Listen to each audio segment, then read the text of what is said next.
Hello, everybody. This is Rob FREDETTE, and we're back for another episode on HODGEPOD, and Sean Donovan has joined me again. We're talking second episode, talking about this great movie, and it's titled Yippee. I'll let you figure out the rest. And Sean, welcome back. I'm looking forward to talking about this. We got a lot of catching up to do from the previous episode. Yes, we do. Oh, Rob, the second word you're looking for that is Yippee mother. Never mind. I won't say it on the air. We're gonna play that a little bit later. We'll let John McClane say that. So we talked a lot about in the previous episode about some of the characters, and one of them that we didn't really talk about was Holly Gennaro, or Holly Gennaro McClane, which way you want to think about it. And Holly is a pretty awesome character early on as well. She is a up and coming executive with Mr. Takagi's company and out in LA. And she has really done an excellent job, according to Takagi. She has her own office. So, Sean, we didn't talk about her, but she's an integral part of this movie as well. Absolutely, she is. I mean, she's obviously very smart. And I like how right away she figures out that it's John, that it's her husband doing all of this stuff on the floors above to try to eliminate the terrorist threat, so to speak. So yeah, she's obviously a key role for sure. Absolutely. And what I liked about Holly in the movie is when Ellis was at the beginning of the movie, she really didn't care too much for him. And then when John shows up in the office, and she is definitely caught off guard, or he's in the office with Takagi in there. And I thought that was a good way to set it up, that they were looking forward to seeing each other, and then when they were by themselves, you got to see some of the tension in between both of them. But as the movie wears on, she is standing up to Hans Gruber, and I think that was very good because she was pretty much in charge when Takagi got assassinated or killed. Oh, exactly. Just like Hans said when she walked in. What did Hans say? He goes, "What idiot put you in charge?" And she says, "You did, after you murdered my boss. Now people are looking to me." Yep. So he just sits back and says, "Go on." And, she says, about the pregnant woman, and can she go in an office where there's a sofa, and Hans says, "No, but I'll have a sofa brought out. Good enough?" Yeah. And the way he just goes like, "Oh, for God's sakes, I can't believe this is happening." Yeah. With the woman having to not give birth at that time, but she was pregnant. But I thought that was a little levity in there from Hans, right. And I think that was pretty cool. I also like the part there when she says, "Tell that to Takagi," and I thought that was her little quip there too was pretty kind of comical a little bit at that point in the movie when she's telling Ellis. So again, she brought some levity, but she brought some stand-upness to our friend there, Mr. Gruber. Oh, absolutely. Yep. Tell that to Takagi when Ellis is like, "Oh man, your husband's going to screw this thing up. We can, without him, we can still have a chance of getting out of here." And that's when she says, "Tell that to Takagi." The part where Holly is at the beginning of the movie, you see we're going back to the beginning when Takagi is getting everybody gathering for the party there. You see her. She is in the back getting off the elevator, going to her office. She's still working on Christmas Eve. So she definitely had that go-to attitude when she was out in L.A. So basically, we talked about Harry. We had talked about Ellis as well in the previous episode, and he's a pretty interesting character too. At the beginning of the movie, he is in the office, and he's sniffing cocaine on Holly's desk. And then Takagi and McClane walk in there, and he's trying to wipe up his mess. And I like the part there. What did John McClane say to him as you walk by him? He's like, "Oh, you missed some." Yeah. That was good. I think that was part of that New York cop. He really couldn't do anything, but he knew what Ellis was all about. So a real key part in the movie for Die Hard was when Ellis tried to somehow get McClane to Hans Gruber. And this is a very intense scene. Like I said, in the previous episode, a lot of the movies in different parts, it's in the building, but it keeps you moving in different parts of the building. Like McClane's up on one floor, he's talking, and then they're in an office. And Ellis comes into the office thinking he's going to deliver McClane. And that was a pretty turning point in the movie for me. What did you think of that part in the movie, Sean? Well, remember how he went in there to begin with, when he stands up and he's sniffing a little cocaine. Remember that? And Holly says, "What are you doing?" And he's like, "Tired of sitting around to see who gets us killed first, them or your husband." And then he goes, she's like, "What are you doing?" And he's like, "Hey, babe, I negotiate $1 million deals for breakfast. I can handle this Euro trash." And then he says to one of the gunmen, he's like, "Hey, sprechen Sie talk?" Well, speaking of that scene, let's give it a listen. Well, now that's a date. But you're going to have to bring the ice cream. Touching, cowboy, touching. Or should I call you Mr. McClane? Mr. Officer John McClane of the New York Police Department. Get on the phone to Harry in New York. Come on, baby. Move. Got it. You better get hold of somebody in dispatch. Sister Teresa called me Mr. McClane in the 3rd grade. My friends call me John. You're neither, shithead. I have someone who wants to talk to you. A very special friend who was with you at the party tonight.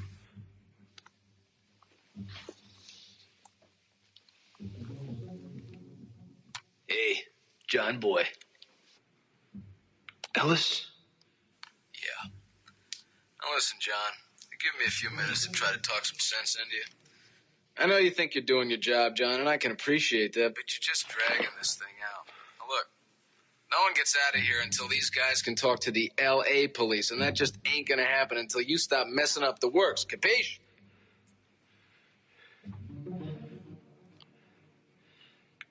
Ellis, what have you told them?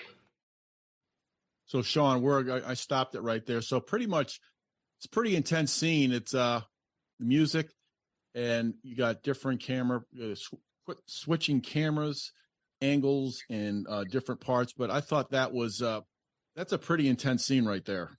Well, you know what, too? Like when Hans is saying on the radio, a very special guest who you met at the party tonight.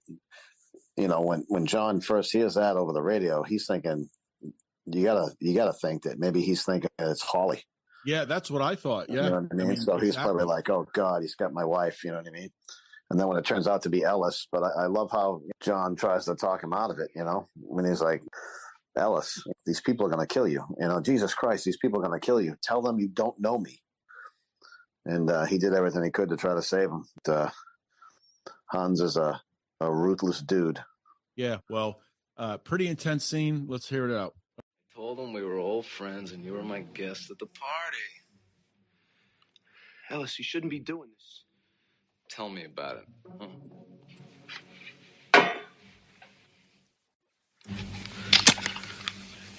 All right, John, listen. I want you to tell them what the detonators are. They know people are listening. They want the detonators, or they're gonna kill me.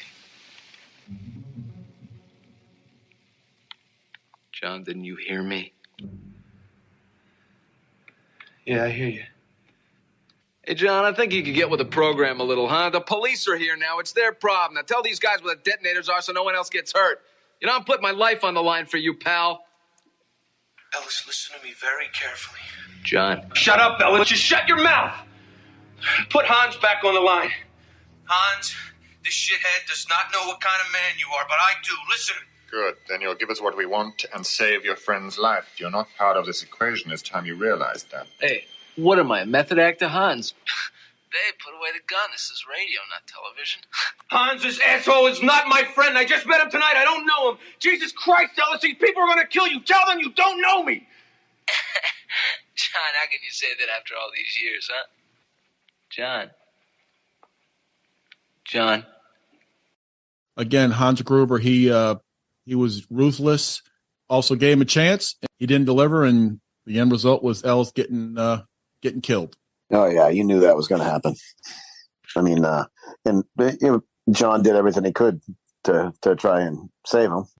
and did pretty much all he could do to try to save him. But it definitely didn't work. It definitely backfired. Yeah, and what I looked at, during that scene, though, the other terrorists, the part of Han's crew, is just sitting there. The look on their faces pretty intense as well. So you didn't have to have a lot of music. You just had the interaction, and that's what I was talking about in the last episode between John and Hans there. They had a little bit of respect towards the end of that scene, though, trying to plead with Hans that he didn't know him. But I thought that was pretty convincing there by all three of those actors. So we're going to get to the next part of the movie, Sean and I. It's one of the best lines ever, I believe, in motion picture history. It's a short line, and it's one of the most iconic lines. But in the movie here, this is where I think the movie has turned to the good versus the bad. And John McClane definitely gives it to Hans Gruber. It's pretty awesome.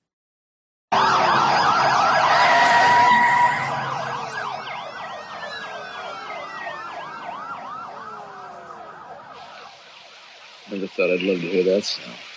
All of you relax. This is a matter of inconvenient timing, that's all. Police action was inevitable. And as it happens, necessary. So let them fumble about outside and stay calm. This is simply the beginning. I thought I told all of you I want radio silence until further... I'm very sorry, Hans. I didn't get that message. Maybe you should have put it on the bulletin board. I figured since I waxed Tony and Marco and his friend here, I figured you and Carl and Franco might be a little lonely, so I wanted to give you a call. How does he know so much about this? This is very kind of you. I assume you are a mysterious party crasher. You are most troublesome for a security guard. Sorry, Hans, wrong guess. Would you like to go for double jeopardy where the scores can really change? Oh, these are very bad for you. Who are you, then? Just a fly in the ointment, Hans. The monkey in the wrench. A pain in the ass. Whoa. Check on all the others. Don't use the radio. See if he's lying about Marco and find out if anyone else is missing.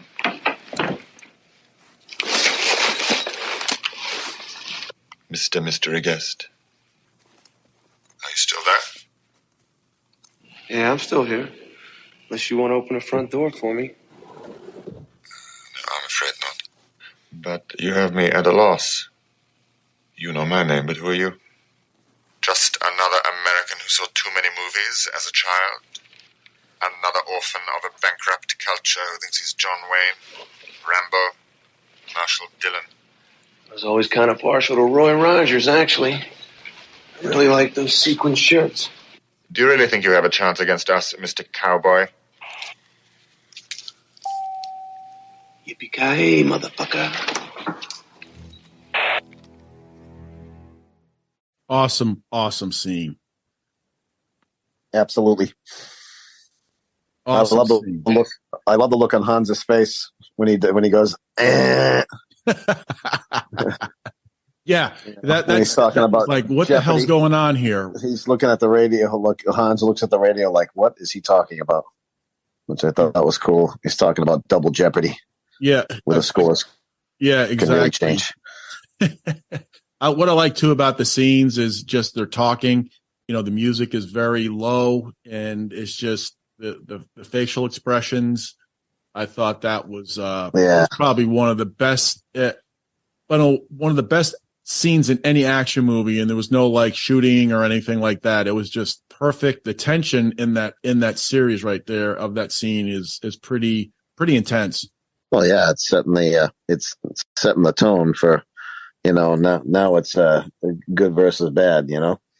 That's one of the most iconic lines in movie history, I believe. I think that's a awesome line. So, John McClane was definitely taking on all these terrorists, and I thought that was really awesome. So we're going to get to the part now where Hans is looking for the detonators. Is that correct? Well, he goes up to check on this is the part I think you're talking about. He goes up to check on the roof, to see like where the explosives and if things are wired properly or whatever. He's just going to check on it.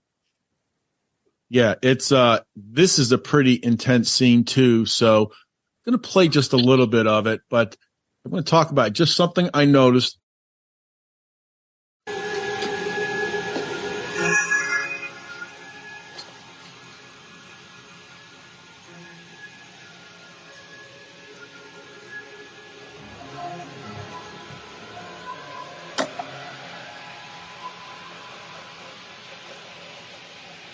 Hi there. How you doing? Oh, please, God, no, you're one of them, aren't you? You're one of them. No, don't kill me, please, no, please. Don't kill me, please. Whoa, relax. Relax, I'm not gonna hurt you. I'm not gonna hurt you!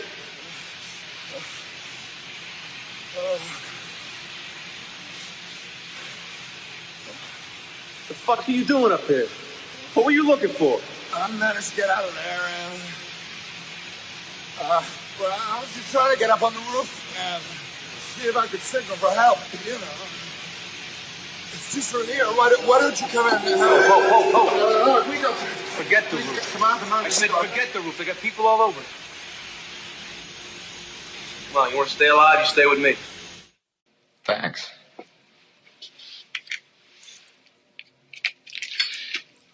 You don't work for Nakatomi. And if you're not one of them... I'm a cop from New York. New York? Yeah. Got invited to the Christmas party by mistake. Who knew?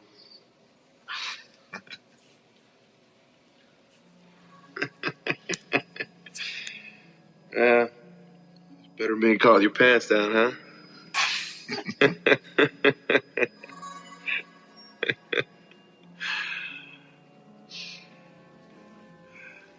I'm John McClane. You're, Clay. Bill Clay. That part, Sean, is pretty awesome. He is talking a California accent from. I have to say during that part there, McClane's looking down with the machine gun. I think this is where it's tied that it's changed in the movie subliminally with that him standing there over Hans Gruber when he jumped down.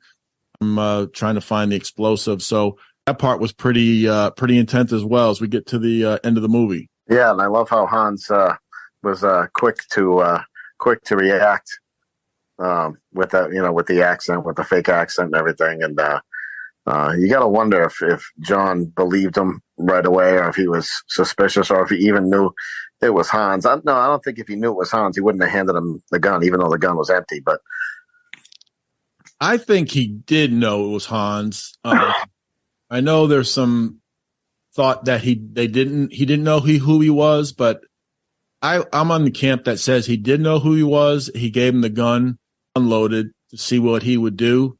So I think at that point in the movie, I think he knows who he is. He's got that looking down when he's looking down at Hans. I think he knows. He had a little smirk on his face. Just my opinion. So it was that's a pretty intense scene. And then after that, the scene comes up where the line's pretty good. Oh, absolutely. Which part are you looking for? I'm looking for the part where he shoots the gun.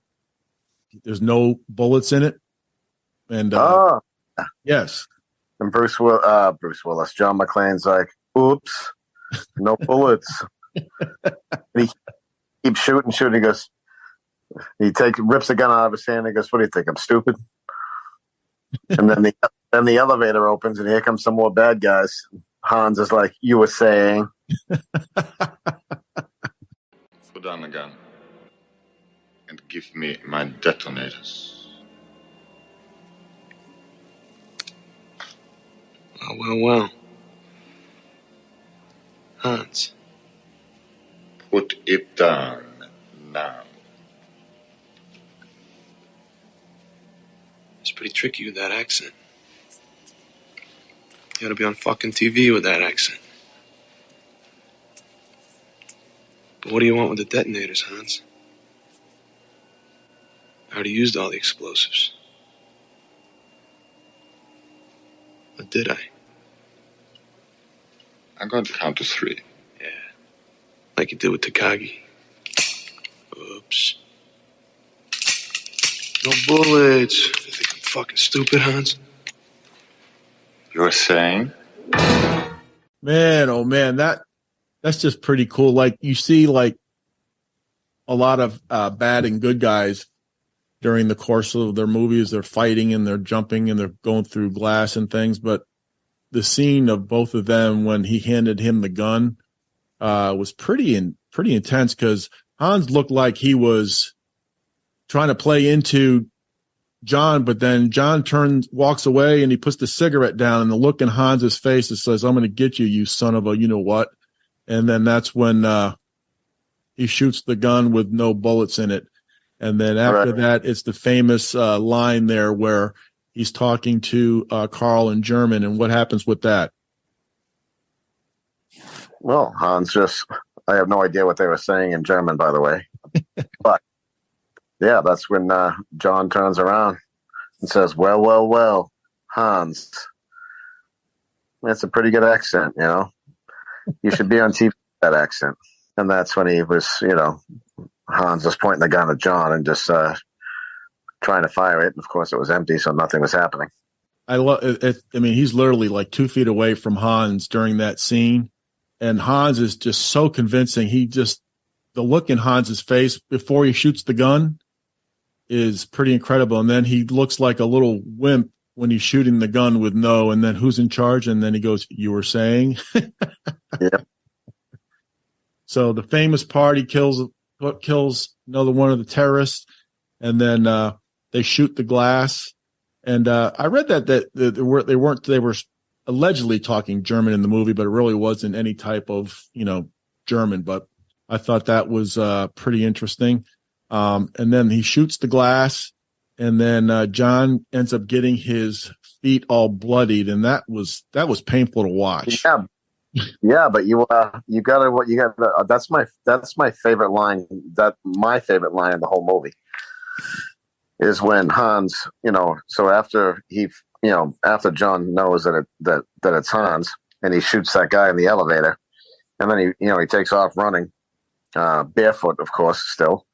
And then the other guys, Carl and Hans and that third bad guy, yep, are running into that side office, guns are blazing, and the first guy gets killed, and then Hans, sees all the blood all over the place, and he looks at Carl and he's like, "Carl, schieß dem Fenster," and then Carl, like he didn't know what he was saying. And then Hans goes, "Shoot the glass." I mean, that's my favorite line in the whole movie. I love that. Paul kind of looked at him like, what, like you could just tell like what's going on, and he had to talk down to Carl. Yeah. Yep.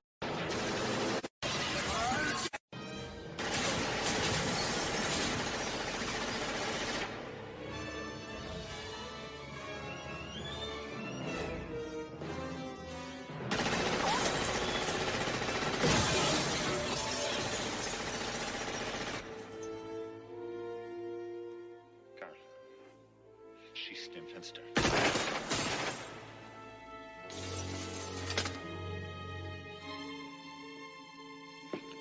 Shoot the glass. Kind of looked at him like, what? Paul kind of looked at him like, what? Like you could just tell like what's going on, and he had to talk down to Carl. Yeah. Yep. I love that. Shoot the glass. And how he made it out of that scene with, getting out of that situation was pretty incredible, but his feet were bloodied.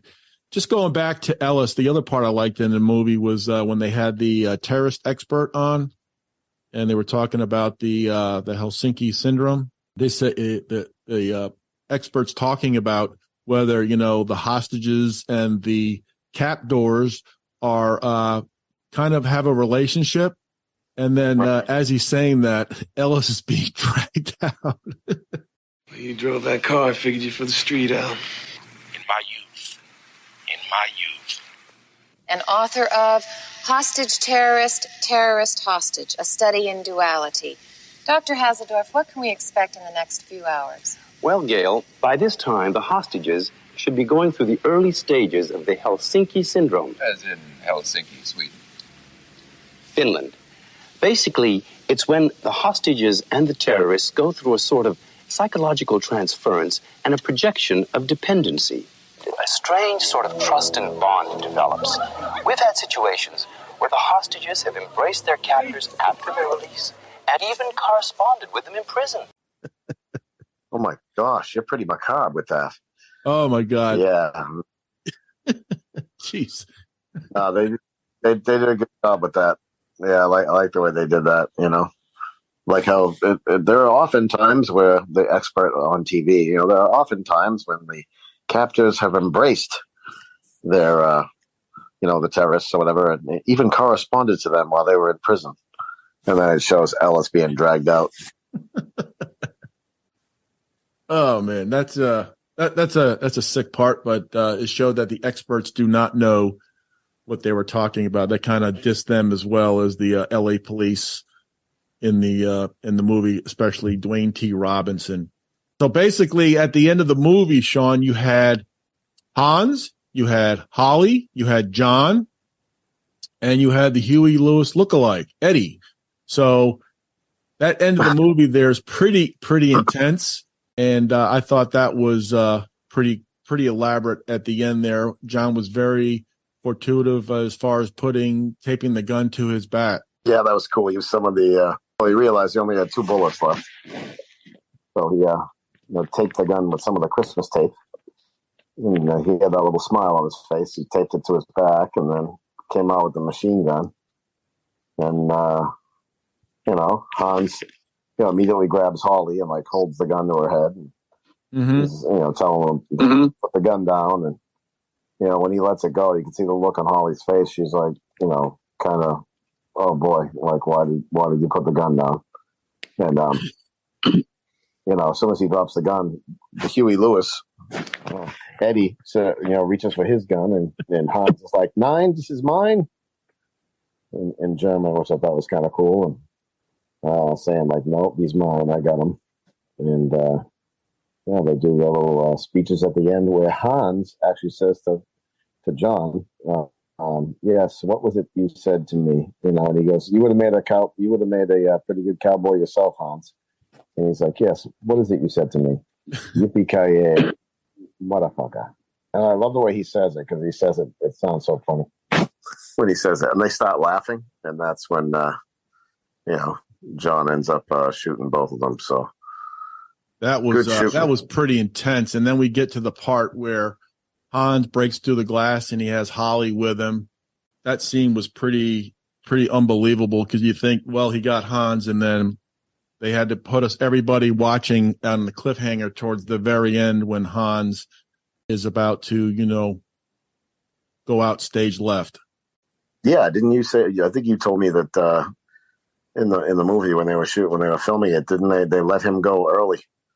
Yes, it was a count of 3, and they let him out on the count of 2. And here's an interview that Alan Rickman did, and he explained a little bit. This is from a few years ago, so let's give it a quick listen. I don't remember this count 2, count 3 thing. I just remember that, again, with the benefit of hindsight, I looked at the faces of some slightly incredulous producers when I said that I would do it myself. And it was being dropped from about 40 feet, as I recall. And of course, this was in the days of, there wasn't any CGI. So it was, let's drop the actor. That he doesn't spin around in the middle of the pole and land on his head and kill himself. They were very careful to make it my very last shot on the film. Pretty awesome. Yeah, you could definitely tell, like in the movie. Excuse me. In the movie, he looks surprised. Yeah, that was done in one take, and that was cool. And if you notice, he's holding on to Holly's arm, her wrist, and he's trying to bring her out too. And they can't get Hans's his hand off of her. And then they realize that she's still wearing that watch that they were talking about at the beginning of the movie, the Rolex.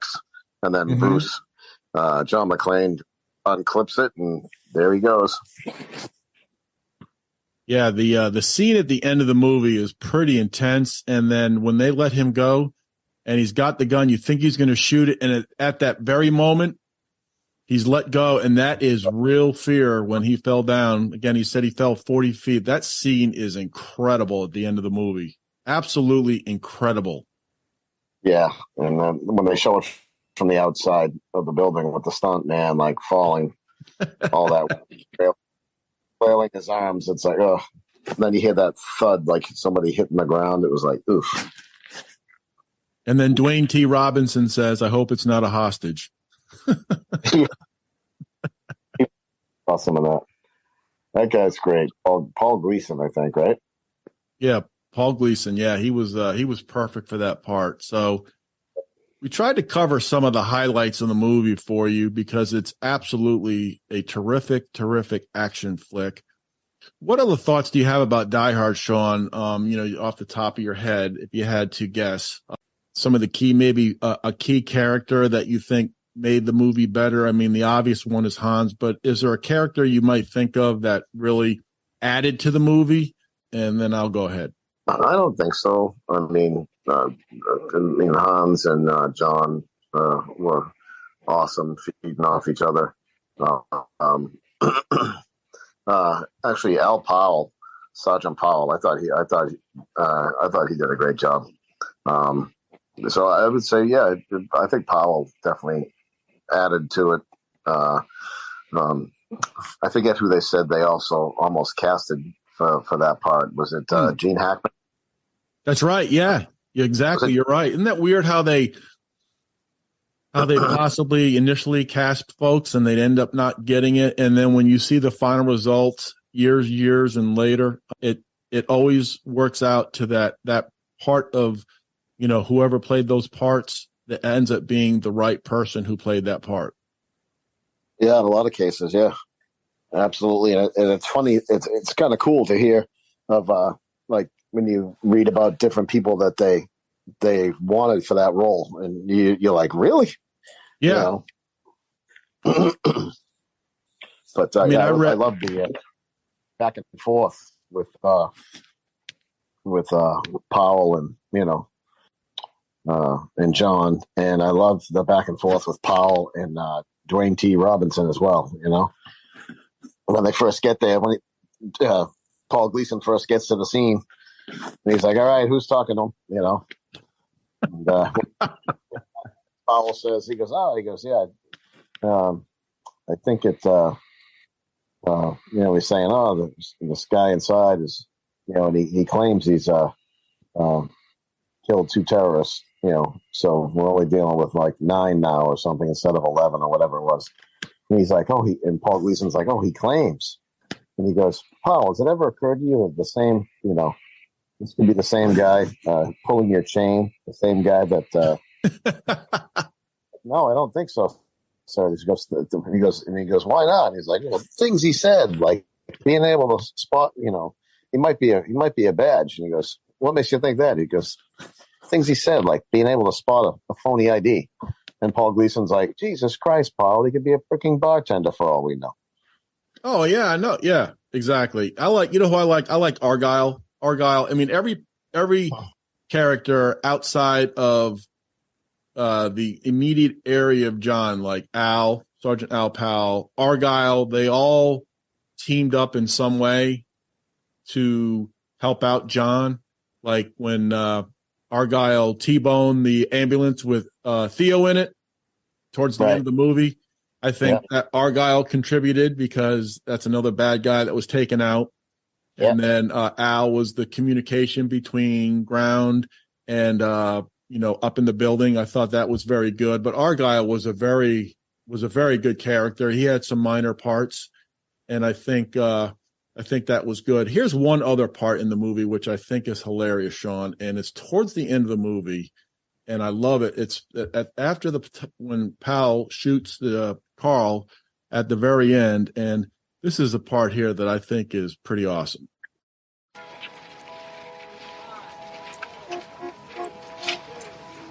Mr. McClane, now that it's all over after this incredible ordeal, what are your feelings?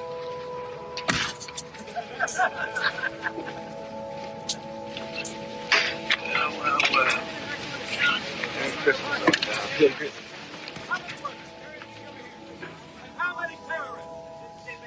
Did you get that?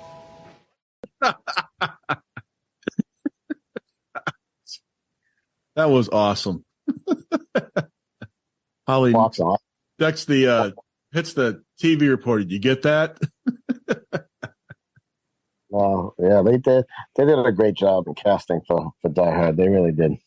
And I like the way, Argyle gets him from the airport to Nakatomi. And I like the way at the end, the car's all banged up and he's keeping his end of the bargain, getting John McClane out of there at the end of the movie. I thought that was a good way to bookend it for Argyle. So it's amazing how, and they did a commercial a few years ago. I looked on YouTube. It was Argyle, Theo, and Bruce Willis for Die Hard batteries. And it's like a 2 or 3 minute commercial. If you YouTube it, you'll see it. I don't know if I said this in the last episode. I was watching the movie Expendables 2 about 2 weeks ago. And there's a part in the movie where it is Arnold Schwarzenegger, Sylvester Stallone, and Bruce Willis. And it's Expendables 2, and they're all shooting. And there's a scene in the movie, and I'm paraphrasing here. Bruce Willis says, "I'll be back." And then Schwarzenegger says, "Yippee-ki-yay" to Bruce Willis. And then there's a mention of Rambo after that. And I thought that was pretty awesome with that. They all played in 3 different movies. They're all big stars in the 80s, that they would bring that back about 30 some odd years later in just a 30-second scene in Expendables 2. I thought that was pretty neat. Hey, why not? It's always good to get a good laugh. Yeah, but Bruce Willis, I think when you look back, I think he was absolutely phenomenal for that part. Hans, we've already spoken infinitum about it. The other contributing actors, every actor was cast just right in this movie. The scenes were absolutely perfect. They flowed. You'll have some movies where there are some lulls in the movie. There was not one lull in the movie. Everything worked in sync with the bad guys and the good guys. And I think the terrorists were very convincing as well. Going back to the beginning of the movie, one of my favorite scenes is when they get off the elevator before they start shooting the place up, and just the way Hans steps out in front and the other guys have the machine guns and they kind of step out, holding them up, and they definitely cast it well. I mean, Hans Gruber, without a doubt, my favorite villain of all time in any movie. And I thought Alan Rickman did such a great job in that movie, and incredible, actually. I mean, his accent, I love the way he talked, and, being a British actor, I think I read that he really worked on trying to have the German accent or the dialect down. And same thing with the when he was pretending to be Bill Clay too, when the scene you were just talking about. Mm-hmm. But definitely, without a doubt, my favorite character in the movie was Hans. I mean, just sophisticated, like we said, impeccably dressed, smart, ruthless, cunning, funny. It's just, his lines are just incredible. I mean, there's so many quotes and lines from this movie that you can do. So if you've seen Die Hard, someone says the line, you'll know exactly what that's. Exactly. And I always wonder how many takes did it take to do the elevator scene with "I have a machine gun, ho ho ho," or like the truck backing up, how it backed up perfectly into the loading dock, and the door opens up, and the extender on the loading dock off the trailer, hits the loading dock perfectly. I wonder how many takes it took to do that, because it really was planned out well, and how many takes it took for them, to walk out of that truck. And it's kind of funny. He's got the suit on. He's well dressed. He's got these other terrorists with him, machine guns, and then you can see him with the rocket launchers in the back, in the foot lockers and the cases, wheeling those, all the big guys. I thought that was pretty interesting how that was choreographed, and how long it did take to do some of those scenes, and like the elevator shaft scenes. How were those done? I mean, there really wasn't CGI back then, computer graphics. I wonder how that was accomplished during that movie. And from what I understand, Bruce Willis did a lot of those stunts, some of those stunts on his own. Yeah, a little too much for me, especially the part when he's in the elevator shaft. And I don't know how the hell he held on to that one ledge when he was trying to reach. Oh, yeah. And he falls, and like, it looked, my gosh, my stomach sinks every time I see that part. Yeah, that part in the movie is pretty intense, how he grabs onto that air conditioning duct and just somehow gets up there. The machine gun was quite a tool for him to hold and, lift him up and race him. And that was his only tool he could use to get around. So I thought that was pretty interesting as well. So this Die Hard thing has been a lot of fun, Sean. I really appreciate you. We could probably do another episode. We probably missed a few parts. I know we missed the little one, the little scene there where he's in the air conditioning duct. Oh, right. When he opens the lighter, and he's now I know what a TV dinner feels like. Yep. Like when he flicks the lighter on so we can see where he's going. He's like, come out to the coast. We'll get together, have a few laughs. That was again, just a real nice, little humor in there. And you could definitely feel that when you're watching the movie. So watch it every Christmas. Make sure you every Christmas. I'm sorry. You got to make sure you watch it every Christmas season. I do. And my Christmas, you mentioned your Christmas movies. What was the other Christmas movie that you watched? Oh, Christmas Vacation with Chevy Chase. Christmas Vacation. So my Christmas movie list is It's a Wonderful Life on Christmas Eve, Die Hard Christmas Eve, and then on Christmas Day, watch Christmas Carol. Oh, not bad. So I get the early 30s with Alastair Sims. I get It's a Wonderful Life with Jimmy Stewart, and then I get to watch Die Hard, and it is a Christmas movie. I think there's something to be said about the 12 Days of Christmas and the 12 Terrorists, just my personal opinion. There's also, the scenes where he's running around, and you'll see Christmas trees in the background. Yes, there was a Christmas party. So he was an uninvited guest, but he was there. He was part of the party. And he made references to Theo a couple of times. It's Christmas time. Merry Christmas. So I think he had the little Christmas bug in him, and then he could turn ruthless and turn on a dime. And it is a Christmas movie because they play at the end of they play Dean Martin, if I'm not mistaken. Oh, the weather outside is and it's funny, we're talking about the building there. That used to be it was Fox Plaza, I believe. So I went out to California in 2008. I had to drive by and check out the building where Die Hard. I'm one of those. I got to see where things are. Like a lot of people, I like to see where things were filmed, and my favorite film. So I had to go out and check out that, and thought that was pretty neat. Another good scene about that movie, when Powell's he gets the call to look at Nakatomi Plaza, to go check it out. And he just happens to look up, and it's so quiet.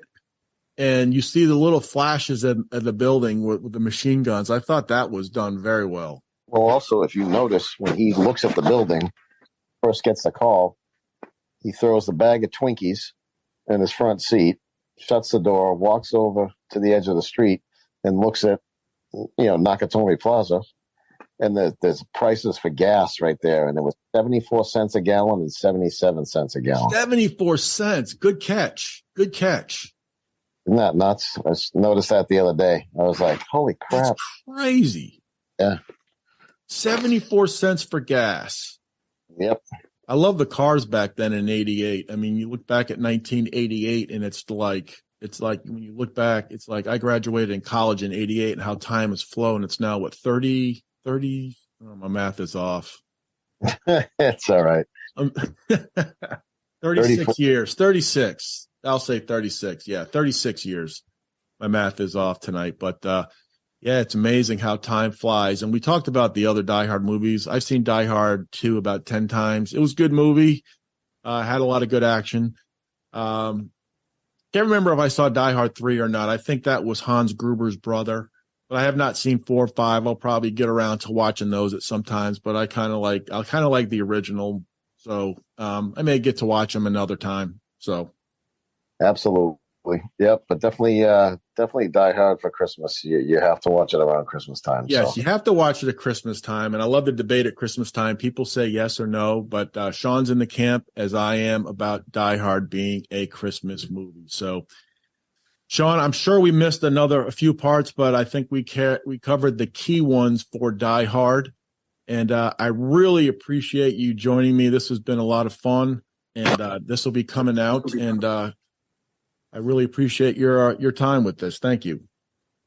Oh, my pleasure. Yeah, I love doing this stuff. This is fun.